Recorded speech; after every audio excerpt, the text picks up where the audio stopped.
All right, everyone. So this is another one of our animator interviews, and today we have Mr. Ed or Edward or whoever he might be called, Ed Edward Bell's Bell. good. Ed Bell. Yeah, All yeah. right. So, Ed, where would my students maybe have seen some of your work?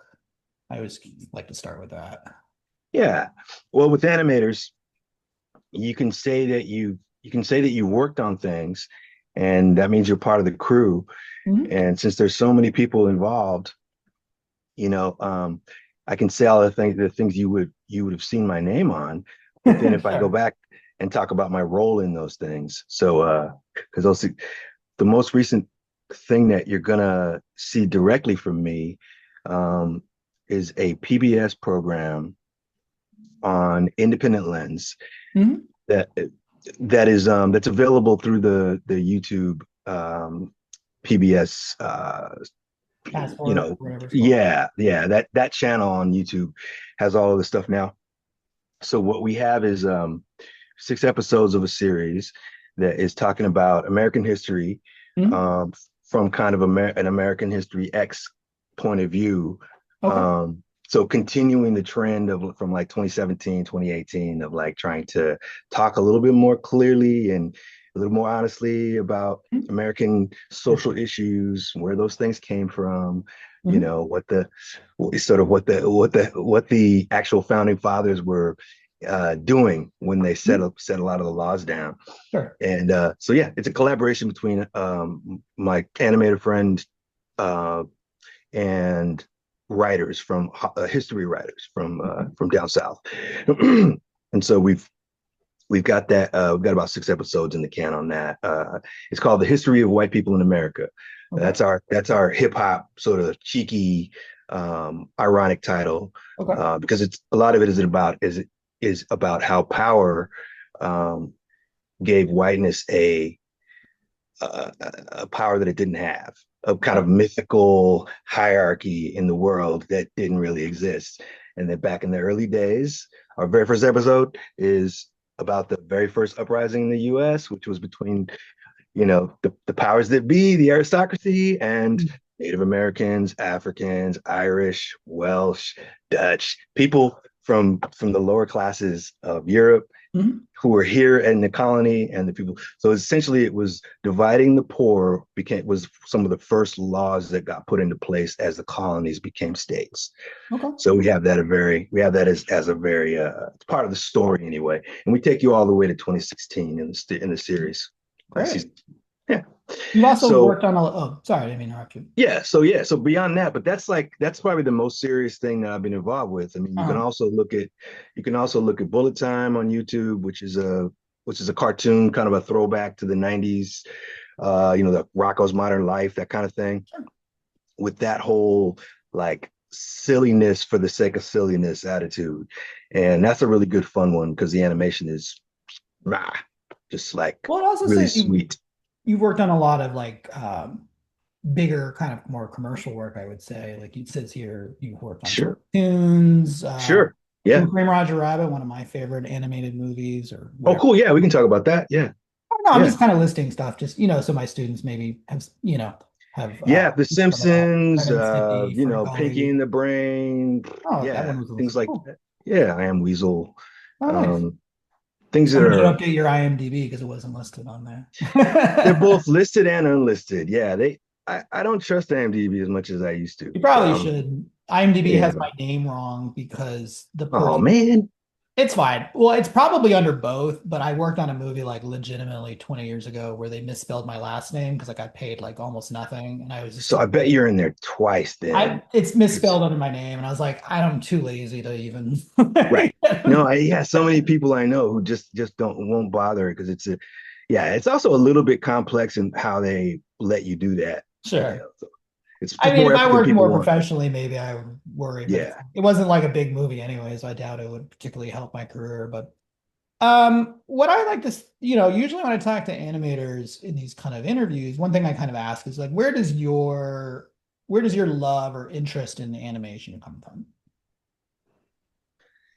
Animation was an escape for me at an early age. Oh, I grew up having to, for what, everybody grows up with their own burden in terms of family, Sure. and we were sort of missing our dad and not sure where he was and what was going on for a good early part of my life.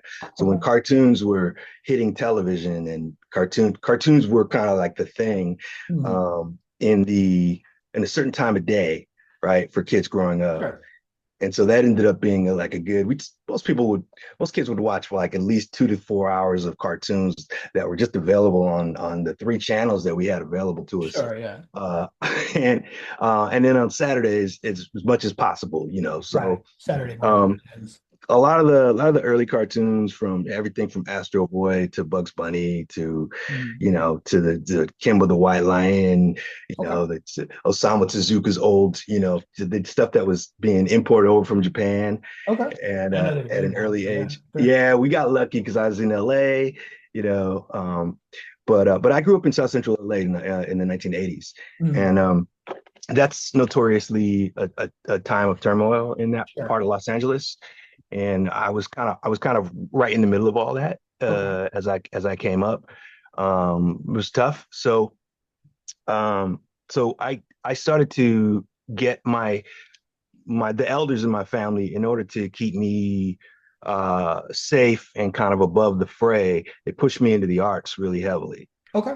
Right. So they made sure that, there were whatever free programs there were, I was going to get into, and so animation was already being talked about even then at an early age, because they Mhm. would get guests to come in and they'd say, here's the different things that you could do. You could be an architect. Sure. All right. You could Right. be a interior designer. You could Right. design clothes.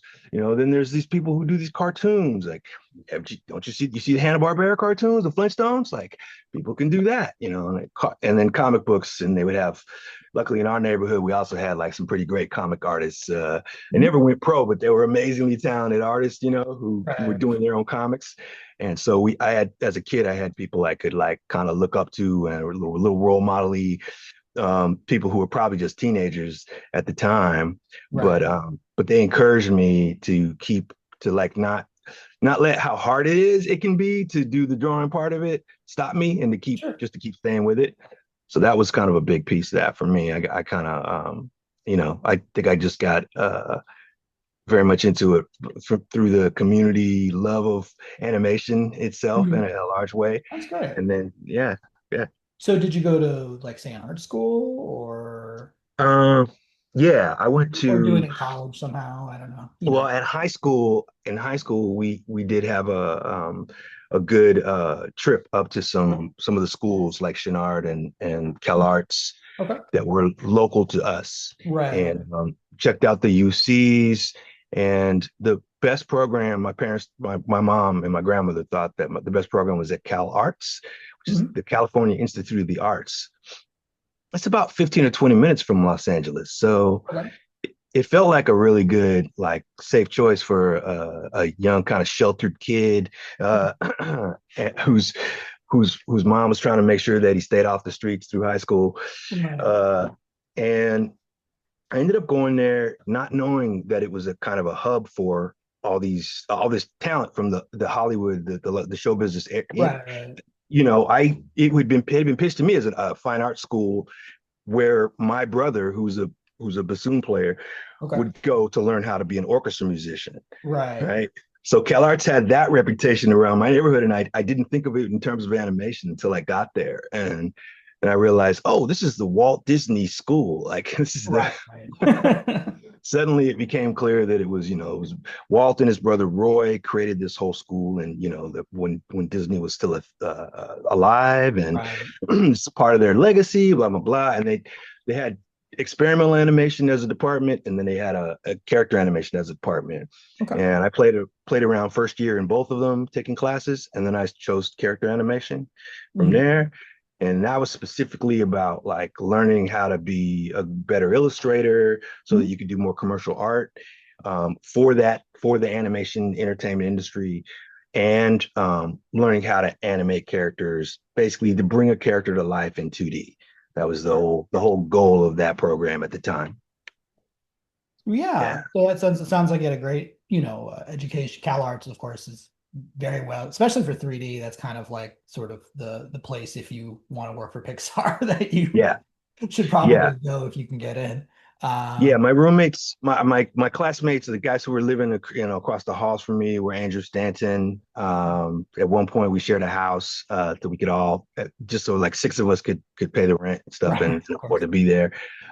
With a bunch of the other guys who started up Pixar, Sure. Yeah. basically, who the first hires, I would say, because we came along two years after Lasseter had graduated, or 3 years after. He had already been at Disney, like getting his a head full of steam from working at Disney and thinking all Sure. the Sure. things he wanted to do differently. And we were when we were in Cal Arts, but by the time we got out, our short films, in our third year, a lot of us got hired onto the same jobs because our short films were going out to the festival, and so producers were seeing them. And when I would go to apply for a job, my people in my class would also go into that same job, and they would just hire us all. So at one job we were on, Andrew was the writer, and my other sweet mate, Jim Reardon, was doing story and layout Mhm. and writing gags, and this was all on Mighty Mouse for the notorious Ralph Bakshi. That was And the one. Yeah, I know a little bit about the Mighty Mouse, mostly from John Kay's well, perspective. you can certainly, you can always And its watch infamy, the. I don't want to talk about it here, but it has its Yeah, I own try to. infamy. I let people know that a lot of it gets talked about. We had, we all got traumatized by that experience, but we got a chance to come together and talk Sure. about it in a documentary that's available everywhere. So Okay, if you look up I the should New check that Adventures out. of Mighty Mouse, yeah, there's a doc about it, about that whole time period and our war with CBS and the whole thing. Ralph's the need for human resources around that office, Sure. which when there wasn't any, a lot of stuff. But I could tell y'all some stories, but we could stay on track and just talk about the rest of it Yeah, because yeah. So it we're sounds to me like, or correct me if I'm getting this wrong. So it's like you yeah, you go to Cal Arts, you build up your portfolio, you have contacts, you're sending stuff, yeah, assuming you're senior piece or whatever you want to call it, yeah. out to Yeah, we would festivals. send our stuff out each year, and just to get because the teachers would encourage us to go Right. out there and get bad feedback too. Sure. Like even the stuff you think isn't ready, you can't really be the judge until you've had the experience. So they were big on like you getting feedback as early as possible. Sure. That's So important. so I got the rejections early on in year one, but it's amazing how in year two, in that summer, Oh, so they you were were sending giving stuff out us, when you were like a freshman. yeah, Wow. Okay. I mean, I'm not. yeah. I'm not. It I'm was surprised because most teachers usually don't do it that I early. do not have. Yeah, I do not ask my first years to do that. It seems a you little know. early, but I'm not criticizing it. I'm just saying I don't know if I would Well, make there was a lot of it. crazy decisions that were made that just ended up being part of our history. So, Yeah. we didn't know at the I would time, also but suspect the people who go to Cal Arts are a little more focused and probably have a and stronger background with, half the than class some other was, schools might. But yeah, I'd say out of out of 20 people, 10 of them were like focused in terms of there were students in the same class that already had 2 or 3 years to think about what they wanted to do in the business, right, right. what what area was their favorite area, like what they would kind of most like to do. And then there were those of us who got there and didn't know the divisions of labor in animation, Sure, sure. right? We didn't even know what part of it we belonged in. So there was a lot of discovery for me of like, what can I do here? What am I Sure. strong in? Um, and that was a big part of it for me. So I was terrified every time I went out, really, really terrified, and pretty crushed whenever I got rejected. But somehow you're But it just sounds like resilient. you got some, I mean, I don't know where in this process, but it sounds like you got some studio people saw it, they brought you in, the Mighty Mouse, and that's a whole other Yeah, thing, but at least you got a gig out of it, right? yeah, we got layout work the earlier summer before that, and so Sure. we knew that with a guy named James Bagdasarian, the person that is the family that is behind the Alvin and the Chipmunks IP. Hmm. They gave us some layout work. We never got paid for it, but that also got the word out that we were like, good at it and wanted to be professional, and because we behaved like professionals on that job. So even though we got ripped off, still it gave us a good Right. reputation. Well, So I that mean, following summer. we got work. I have a Yeah, friend, his name is Arnie Wong, and I did another interview if students want to go check that one out. But he talks about basically this is LA in the 80s, and it sounds like there's some overlap with you with LA in the 80s and 90s, that it's like you basically just need to prove that you can get the work done. Like, he's like, it's not a, if you can, it's obviously got to have skill, but it's like, if we give you the exactly. task of whatever layout artist or in between Yes, or whatever, yes, being responsible, like you said, yeah, getting the work done. And then a lot of it, Th- at least at that point, seems like networking, where it's like, oh, yeah, yeah, I'm going to work for Disney on XYZ project. Oh, right, this guy's good. He can do the gig, right. and that's kind of how it worked for. Because as long, yeah, as long as when you arrive at that studio and you have the people who recommended you, as long as you demonstrate that you're like you have the dedication, like you said, like you're Right. really on it, and that you, even if you aren't like perfectly great at something, you'll push yourself and Sure. push to make it better, and get to a little extra stuff. The studios will teach you at night. They try to improve their artists in the evening, and so you sometimes spend more hours there than you would normally would at a job. Sure. Yeah.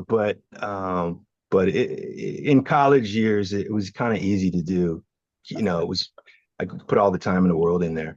And so we started out, yeah, on some little TV show things earlier on, just trying to grab little bits, like a week of work here or there on some Mhm. independent thing, and then that led to working at Bakshi. And I think by that time we felt more confident that we could get work done. Well, as someone who's kind of done both, I mean, obviously you worked on stuff that, very big, like, Who Framed Roger Rabbit or, The Simpsons, Sure, Fern Gully. sure. These are names that like, these are animations people have heard Yeah. of, but you've also worked on smaller, more independent stuff. Oh And yeah. can you talk about Yeah, at different the levels, differences I between, mean, well, yeah, I mean, I went from Roger Rabbit to a smaller company, Warner Brothers, from Disney, and we worked on shorts there, so it was like 3 minute shorts to celebrate an anniversary of a tradition that used to be in movies. Like a lot of kids don't know anymore. It's like when you'd go to see a film, there would be a cartoon or two in front, right, right. and that was kind of customary, right? So Sure. that was sort of a cinema staple thing at the time, and so they wanted to bring that back, and we did two or three shorts there. Two of them are still in, I think, still in storyboard. Uh, and we finished one, and we got the good the good thumbs up from people like Mel Blanc and Oh, and nice. and Chuck Jones, and Oh, great. people who we were all like in tears, like, "Oh, you're not worthy. Right. Oh, we're not worthy," and I'm sure they were just being kind, By the way, to my but students, Mel Blanc did like every cartoon voice. all the Basically, big before voices. 1970, if you heard a cartoon voice, it was probably Mel Blanc. Yep, Chuck yep, Jones did a lot of the sort of Bugs Bunny, Merry Melody stuff. So he was like yeah, main yeah. director of that. So There sorry, you go. interjecting There for my you go. may not know who There these was a people are. there there's yeah, there's a whole, again, there's like great docs on that too, Sure. on the whole termite terrace and all that. Um yeah, I mean the kind of the lore around cartoons and animation starts to get in your blood if you've been working in it for a few years. Sure, You sure. start going, where did that come from? Where did that come from? you know. But yeah, I mean, these days I think people are doing a deeper dive into uh, Japanese animation and the ancillary stuff that comes from that. But I'm into that as well. So yeah, I started to work on some smaller pieces that were giving me a different avenue. I started to get better at animation itself. So animating Okay. Bugs Bunny and Daffy Duck, and those guys was kind of a test. It was a small special projects unit, so they were only accepting certain people into it, Okay. and that made me, that gave me confidence. So then I applied over at Paramount. It was a small company that's not there anymore called Hyperion, and I think I remember them. Hyperion is named after the It's funny original. when you watch movies from like 30 years ago and you're like, oh yeah, that production company, because they don't exist Uh huh. anymore. You're like, Yep. oh yeah, I forgot about that Yep. group. because you know who, yeah, and you Touchstone and see the like all title. those. Yeah, it's not a logo I see around anymore at all. But they had us they had the project uh for um uh for Paramount Pictures at the time, which was going to be a TV show. It was called Baby's Kids. Oh yeah, Uh, yeah, I remember that one. Yeah. and yeah, and in my community, it's considered a classic. It's like a family sit around the house, like perennial, kind of classic. Your community is kind of like one of those what also ran kind of things, but that always cracks me up.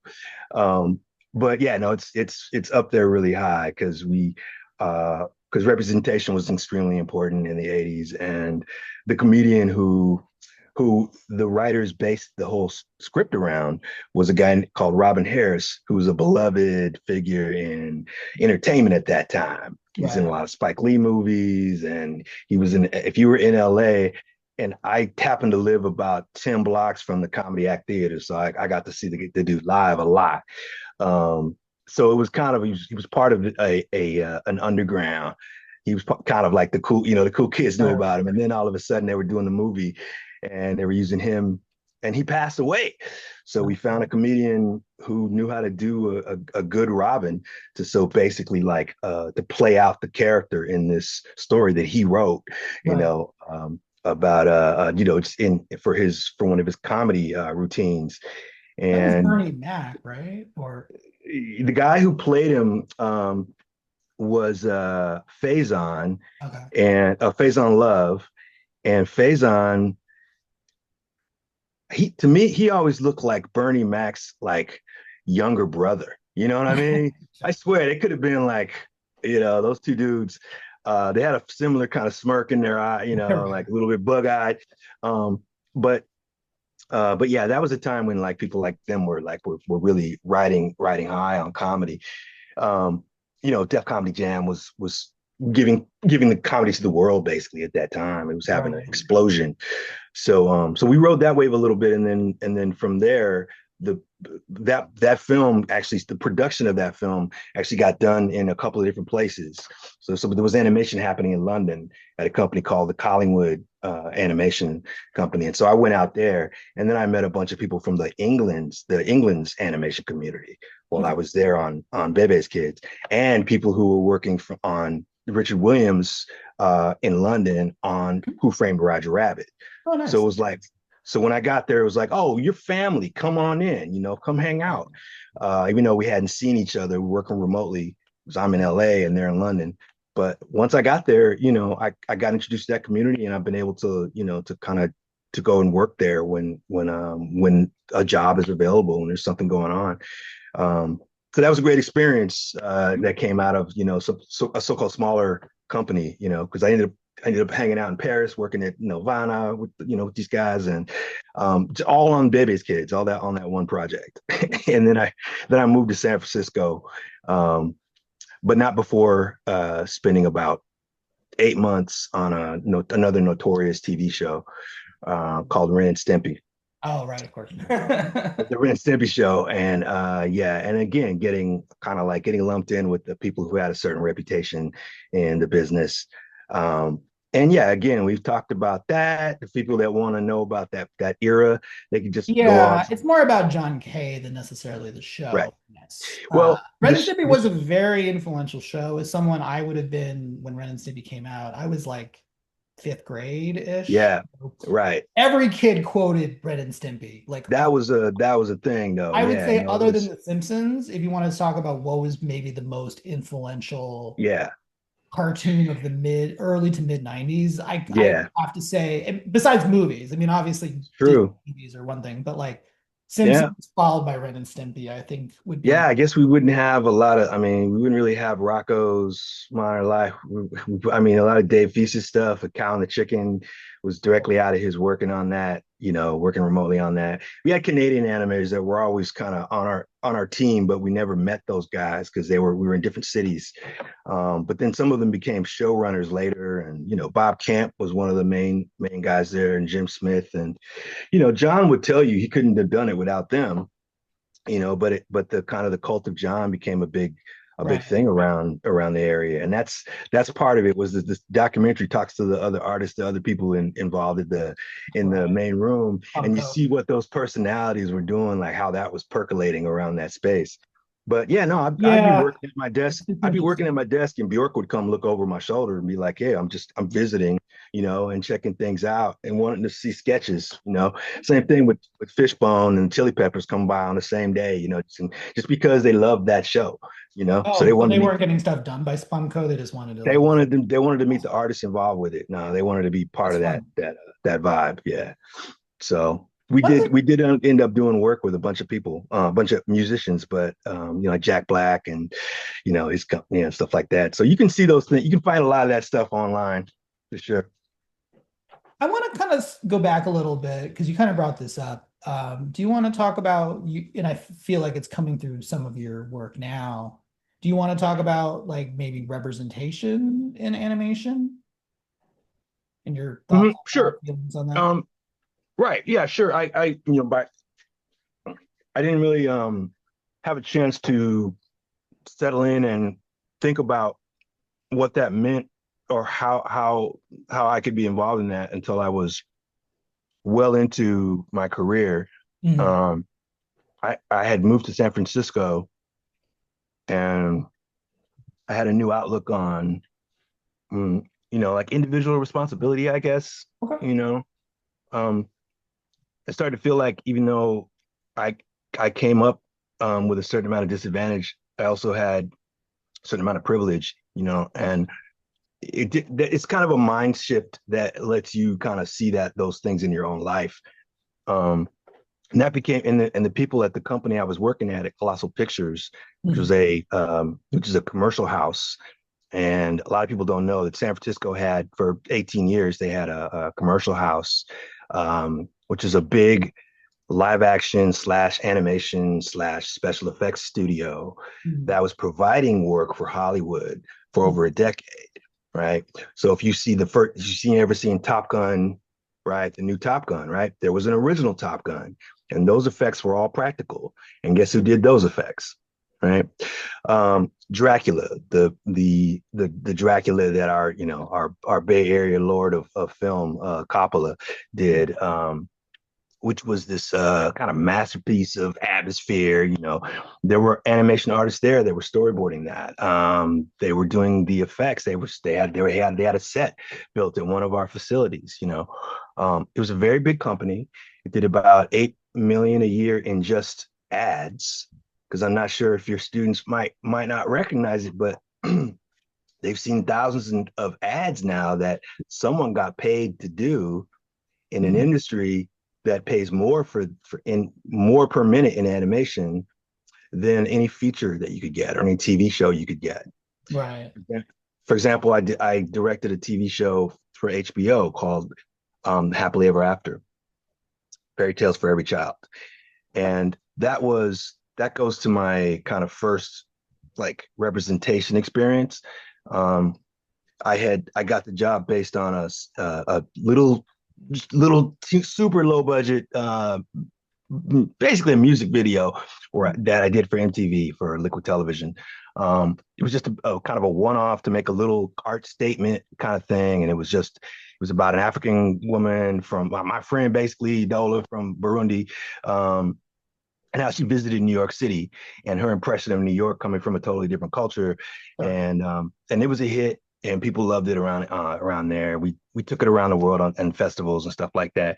And then I ended up doing this piece, this happily ever after thing, and it Mhm. was season two that I was getting onto it. But the whole ethos of that show was what you did. They told me like, look, what you did was you entered this marketplace. The MTV has all these viewers, and they have this content, and Mhm. this content doesn't have us in it. And I was like, oh, right, okay, I see what you mean. Like, yeah, okay. Even with like Michael Jackson and so, like the things people were popular at the time, it was still a very like kind of homogenous, like kind of thing. And so it didn't occur to me because I grew up as like as a rock kid and a hip hop kid and soul, and I kind of was all over the place with a lot of sisters and brothers with loving like the different music cultures. So for me, MTV was kind of like, oh, it's all coming. It's all about to be in here. But in the 90s, they felt like TV in general, and especially network TV, didn't have much of that. So HBO was very much behind that. And when they talked to me about what they wanted out of their program, Mhm. um, they had hired these creators, Robert Guillaume, who was a famous actor in the 80s and 90s. He's Mhm. appeared on a lot of big programs that gave him a kind of a reputation. And he had done the voice famously for Rafiki in The Lion King, Okay. right? So he had been he'd been lauded for that. He got an Oscar for that performance, and then he was doing these books called Happily Ever After, and they were taking all the stories that we all grew up with, from Red Riding Hood to Cinderella to everything, and just setting them in different places.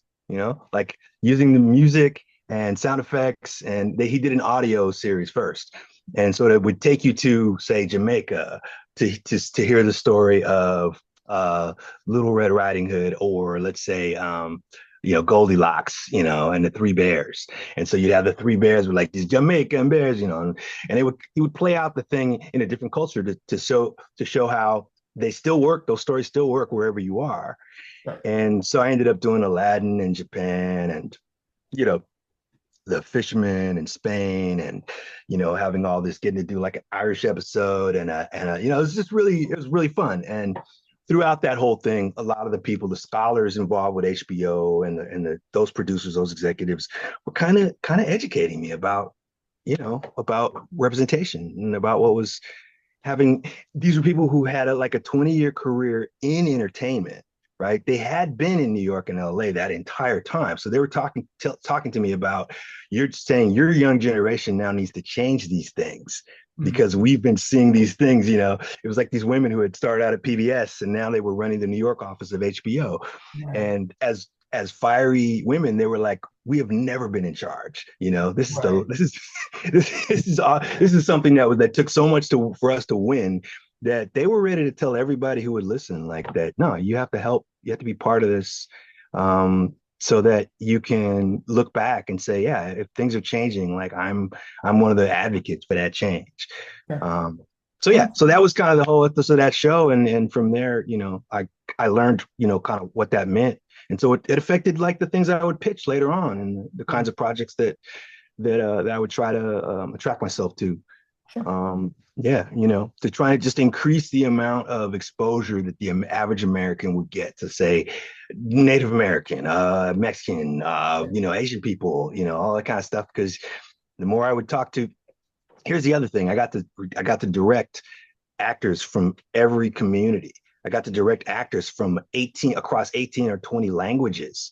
Right. People whose parents were Tagalog. These second generation Filipino kids, Right. people, actors from all over. And guess what? I would hear from the non-white actors every time. And this is in LA and Hollywood. With we had the same cast and director on my show as a lot of productions have. Live action productions have. So HBO wanted like big names, and Right. they wanted, so if it was going to be our episode in Japan, they wanted like John Lone, and Yo Yo Ma, and all these people from, and so we would get them, but then we would also get, for the cast, we get all these other hardworking actors who were so good.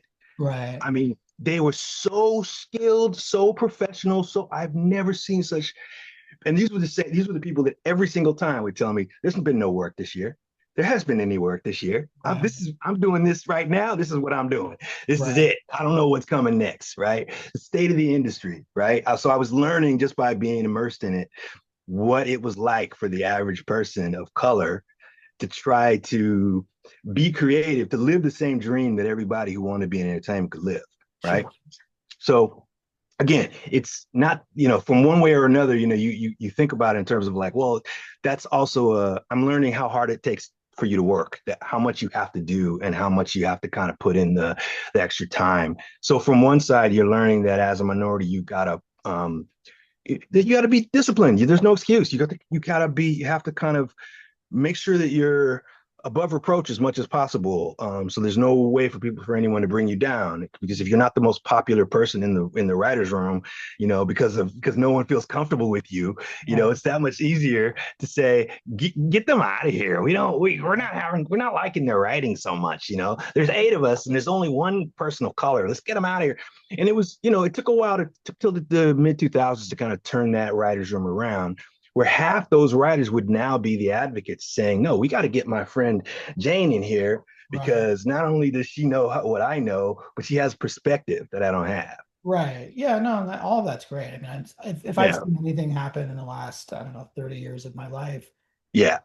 going from a writer's room that's mostly white men to Yeah.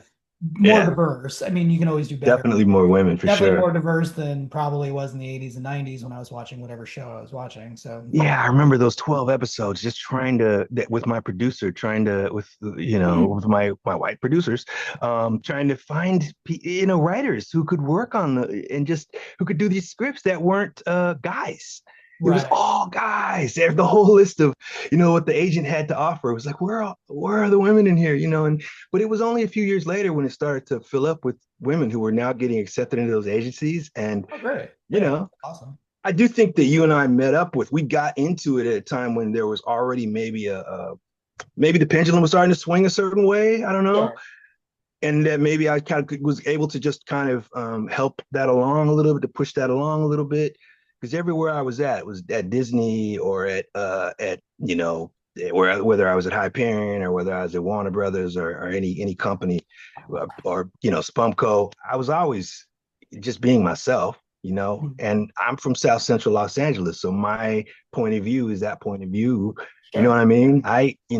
I've seen oppressive police action. I've actually been on the receiving end of it. None of those nerds had ever been, said Right. no to, or pushed around in a Right. real serious way, or their rights had never been, you know, had never been just stepped on in that kind of way. So in a way, it makes you feel like you have to find some way to connect with these guys. And I could double down on my nerddom so I could, to have that comfort zone with those guys. But at the same time, there's stuff that we could never really be on the same page about, you Mhm. know? So it's nice to have one or two other people on a production. These features that I've been pitching are gonna take like 200 people to do. It'd be nice if a few of them were people that kind of understood my experience a little Right. bit, that knew right away that I probably, was somebody who you could approach in a certain way, or that you could expect to have a certain kind of empathy, or whatever. It's that much easier when it's more of a mixed bag of people. It's something that kind of maybe reflects a lot of our high school experience, or maybe something like that. Because it was a pretty good mixed bag, I think, through the 3 years of high school. But again, like, really all those actors, like they would tell me, the famous ones even would tell me, like, look, this is like, it's weird to be sitting around with Alfred Woodard or Denzel Washington to do, for a 3 hour recording session, because we had names all over that series. That 12 episodes is like 100 different names. I worked with Will Smith. I Right. worked with Chris Rock. I worked with Dave Chappelle. um and then from the Asian, side of things, Ming Na Wen, the nerd's dream girl, for the past 15 years in sci-fi, so and all the other actors, that the kids from, the people from just off the boat, the people in that cast, like when they were younger actors, they would come through and be like, fist pound, like, good for doing this series, because we don't see a lot of this out here. Right. We don't, Yeah. and I was visiting from San Francisco at that time, so I was coming back to my city to do this, and going, oh yeah, I guess there's kind of a need here, and I want to be part of the solution. So yeah, that's kind of what happened. Yeah. Uh, and a lot of my other friends, my friends in the industry, were good about that. They wanted to help and jump on board and be in support of it for sure. As soon as they could see, as soon as they were, they started to become aware of things that weren't fair, then they would be more of an advocate for the female side of things, or for the non-binary side of things. The people and resources that we would have is to start to see them as, they're just a little bit differently. you Right. know? Yeah. Yeah, this is a very long. I mean, like we could go on for hours. This Good is a very subject.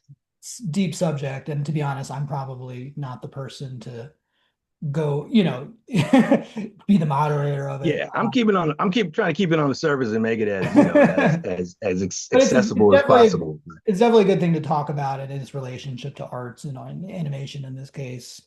Yeah, because not everyone in the arts is kind of from the same background, and Right.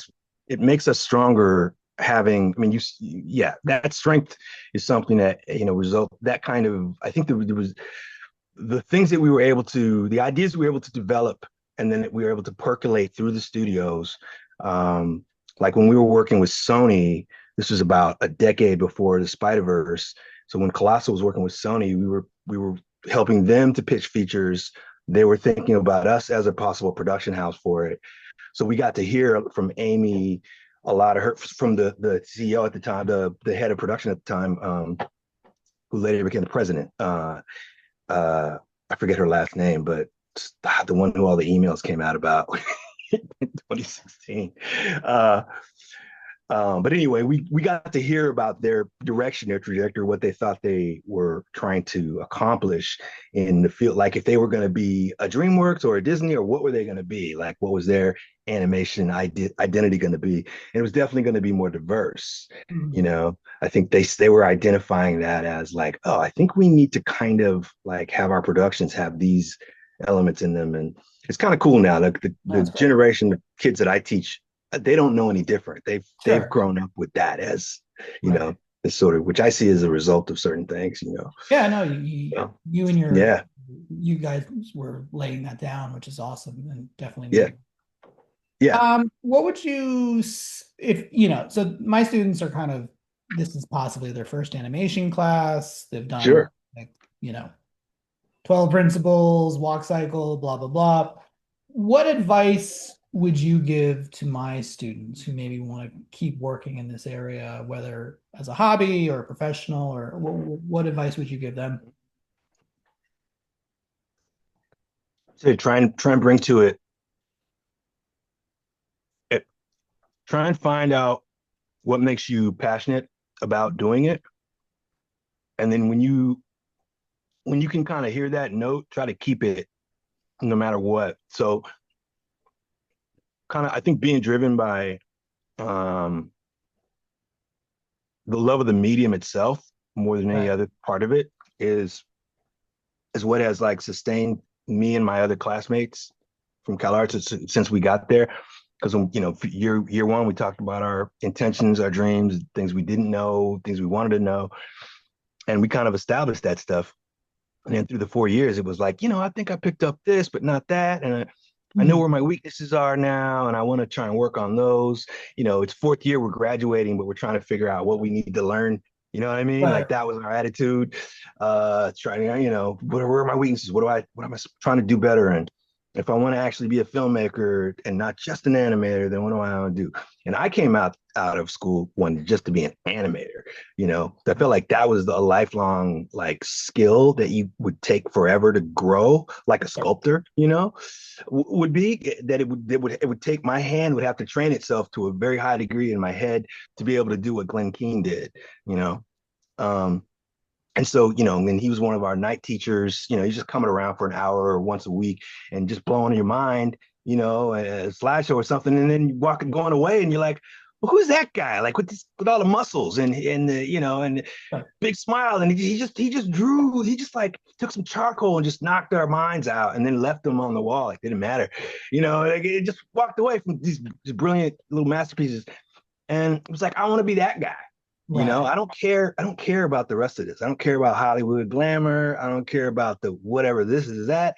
That's all stuff that I actually got kind of like pushed into or led into from the animation path. Mm, It was like, we need you over here. So can you help provide this need?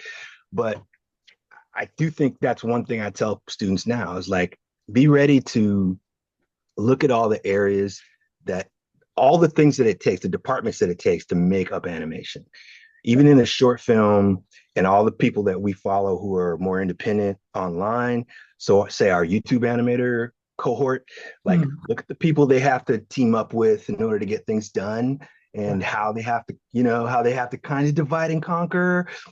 And think about that as like, that's the future. You're gonna have to you may have to wear a lot of hats. So be prepared to keep your heart open to like, oh, I'll learn a little bit about this adjacent thing. I want to be a character designer. That's really sexy. That's what seems really cool. I want to be that person I've been watching on Pinterest for the last 10 years.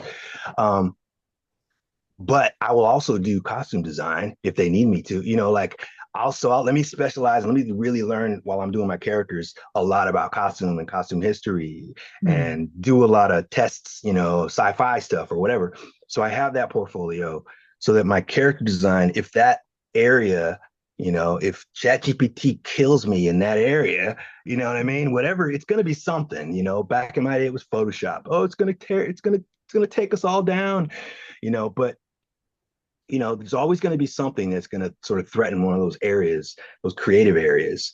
Because the one thing I will tell you is that the people who pay for creative work from us, from the artist class, Hmm.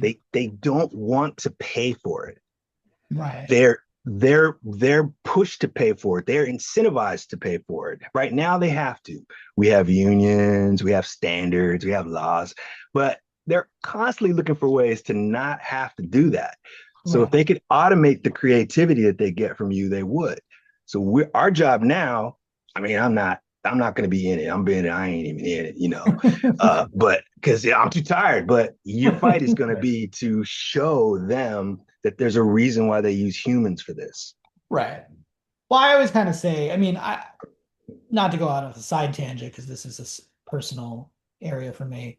A lot Well, of that's my a ADHD, lot of so what I just go fun. a lot of AI has been overhyped in terms of what it can Of do. course, But I will of say, even if it course. was true, AI will never have creativity the way a human can. No, and that's the thing, to mistake it that way. What's important, what we talk about out here in California is, because I'm in Silicon Valley, I'm near Silicon Valley, and my neighborhood is packed with people who go down to Mountain View every day and code this crap, Sure. right? ChatGPT people, Dolly people, and people who are working on some of the defenses for artists, some of the apps that we're going to use Sure. to protect our work. So the conversation's going on all the time. You know, but look, it's a big con, right? It is Sure. a it but we let it happen. We let language become this thing that was just so free, and you could just say whatever you wanted. All of Silicon Valley has been doing this. They've been labeling things falsely and then playing on that label, right? Using sort of semiotic to kind of sell their shit forever. And AI is it's another version of that, where it doesn't have the capabilities that they promise.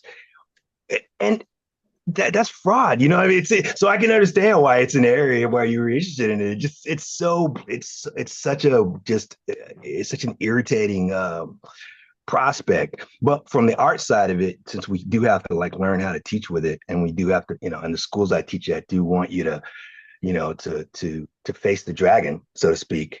Um, it just, you start to form theories about how can we use this thing? What can it be? What's it going to be good for in the end? Sure. Even if it's not good for what they promised, like, how are we going to use it in the end? And how are we going to keep people from? Because I mean, people are going to abuse it no matter what. It's just like they Sure. will, yeah, drugs. I mean, if it's there, if humans will abuse it. So we just kind of have to figure out how we respond, I guess. And that's where I say I'm tired. I'm not sure if I felt like I was up against so much coming up in animation.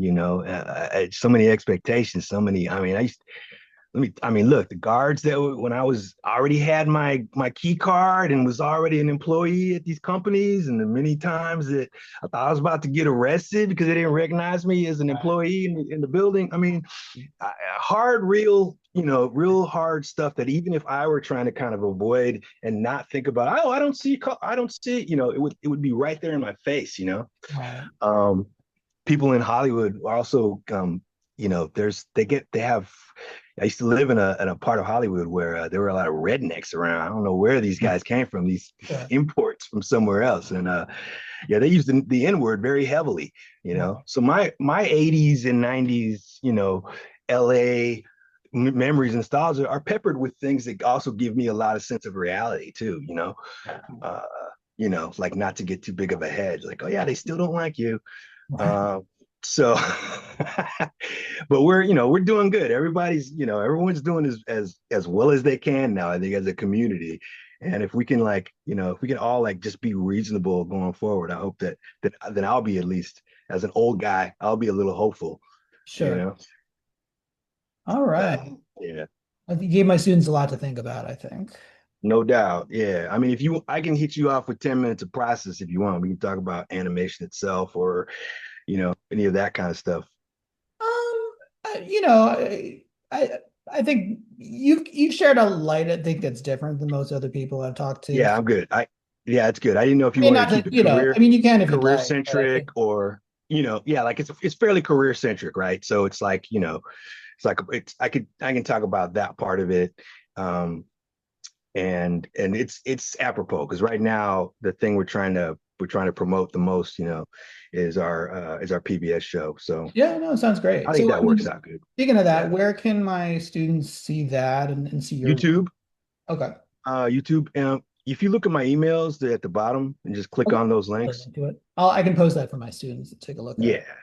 Yeah, you can see Bullet Time there too. I don't know if you've seen that. That was big. IGN was pushing that really hard during the San Diego Comic Con. Um, it's a completely independent thing. It looks like a network thing, but Hmm. we just did it with one guy's money. A filmmaker I know called Eddie Alcazar, Okay. who just he comes out of games. He made all his money in the 90s in games, and Oh, now oh, you he's mean literal game. Okay, got it. experimenting with stuff. Yeah, Yeah. he has these games that his name is on. So Keeps hitting he it gets with an stuff. income from those Yeah. games, and he uses it to fund live action Oh, experimental that's stuff. He did claymation last year, and cool. teams up with art. It's him and a bunch of artists running around, just doing musicians running around doing crazy stuff. That's good. But I think a lot of people will like it because it's a colorful kind of throwback to the old Ren and Stimpy, you know, but still with its own 2020 25 take.